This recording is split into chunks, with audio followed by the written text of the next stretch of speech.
Selamat pagi semuanya, perkenalkan nama saya Bintang Christine Luman Gaul dari Fakultas Sains dan Teknologi dari Prodi Agribisnis Pertanian. Saat ini saya ingin menjawab pertanyaan tugas 3 mata kuliah dasar-dasar penyuluhan. Soal yang pertama, jelaskan perbedaan antara proses adopsi dan proses difusi inovasi pertanian. Berikan contoh masing-masing.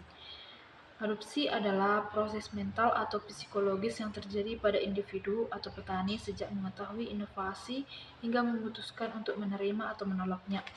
Difusi adalah proses penyebaran inovasi dari sumber ke penerima terjadi pada sistem sosial atau komunitas petani secara luas dari waktu ke waktu.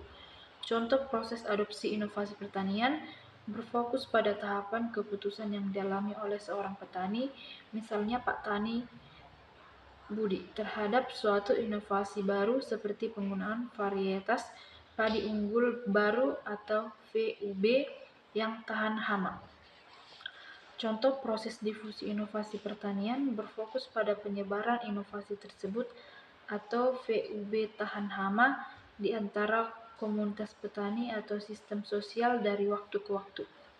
Soal yang kedua, seorang penyuluh diharapkan dapat membantu untuk mempercepat proses difusi inovasi.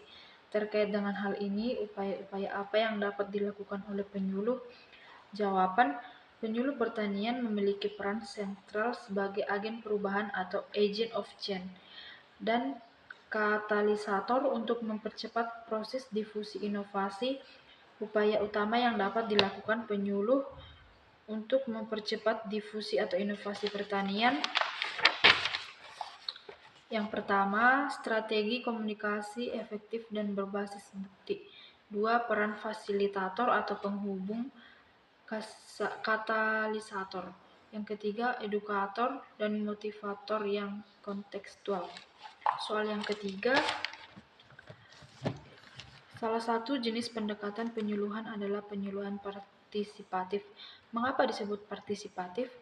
Sebutkan karakteristiknya dan berikan penjelasan.